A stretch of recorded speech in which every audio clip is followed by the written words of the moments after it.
তিনবারের সাবেক প্রধানমন্ত্রী ও বিএনপির সাবেক চেয়ারপারসন দেশনেত্রী বেগম খালেদা জিয়ার ৮২তম জন্মদিন আজ।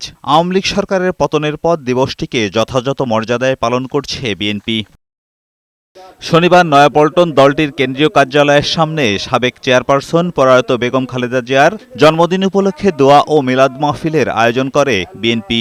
এতে অংশ নেন দলটির মহাসচিব, স্থায়ী কমিটির সদস্যসহ বিভিন্ন পর্যায়ের নেতাকর্মীরা। দোয়া ও মিলাদ মাহফিলের আগে সংক্ষিপ্ত বক্তব্যে তারা তুলে ধরেন প্রয়াত বেগম খালেদা জিয়ার জীবনের বিভিন্ন দিক। বলেন, দেশের জন্য বেগম জিয়া জীবন বাজি রেখেছেন, কিন্তু কোনোদিন কোনো কিছুর সঙ্গে আপোষ করেননি। নির্যাতন একটি ভগ্ন স্তূপ কারাগারের মধ্যে, জরাজীর্ণ কারাগারের মধ্যে তাকে বন্দী করে রাখা হয়েছে। তারপরেও তার যে কর্তব্য কর্ম, তার যে রাজনৈতিক চিন্তা, তার যে আপোষহীনতা এবং তিনি যে লক্ষ্য নিয়ে সংগ্রাম করছেন, সেইখান থেকে তাকে বিচ্যুত করা যায়। তিনি যুদ্ধ করেছেন অন্যায়ের বিরুদ্ধে, অনিয়মের বিরুদ্ধে, স্বৈরাচারের বিরুদ্ধে, ফ্যাসিজমের বিরুদ্ধে, কিন্তু কোনোদিন তিনি কারো কাছে মাথা নত করেননি। গণতন্ত্রের আকাঙ্ক্ষার, মানুষের আকাঙ্ক্ষার আন্দোলন সংগ্রামের মাধ্যমে, দীর্ঘ সংগ্রামের মাধ্যমে স্যাক্রিফাইসের যে রাজনীতি, সেটার পেছনে একটি বিশাল অংশ দাঁড়িয়ে গিয়েছে।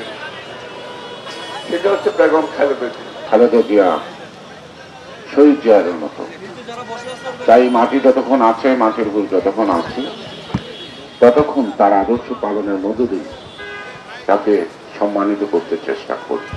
এ সময় বিএনপি মহাসচিব ও স্থানীয় সরকার মন্ত্রী মির্জা ফখরুল ইসলাম আলমগীর বলেন, সারা জীবন নিজেকে গণতন্ত্রের জন্য উৎসর্গ করেছিলেন বেগম খালেদা জিয়া। বাংলাদেশকে সমৃদ্ধ করার সংগ্রামেও নেতৃত্ব দিয়েছেন তিনি। দীর্ঘ সংগ্রাম লড়াই করে বিএনপি যে একটা সত্যিকারের একটা রাজনৈতিক দলে পরিণত হয়েছে, তার মূল কারিগর কিন্তু এই দেশনেত্রী বেগম খালেদা জিয়া। বাংলাদেশকে বারবার তার নেতৃত্বের সংগ্রামের মধ্য দিয়ে গণতন্ত্রে ফিরিয়ে নিয়ে এসেছেন এবং বাংলাদেশকে সমৃদ্ধ করবার সংগ্রামে অংশগ্রহণ করেছেন, নেতৃত্ব দিয়েছেন। এদিকে খালেদা জিয়ার জন্মদিনে দেশজুড়ে দোয়া, আলোচনা সহ নানা অনুষ্ঠানের আয়োজন করেছে বিএনপি। বিকেলে রাজধানীর মহাখালী TNT মাঠে আয়োজিত অনুষ্ঠানে যোগ দেবেন প্রধানমন্ত্রী তারেক রহমান।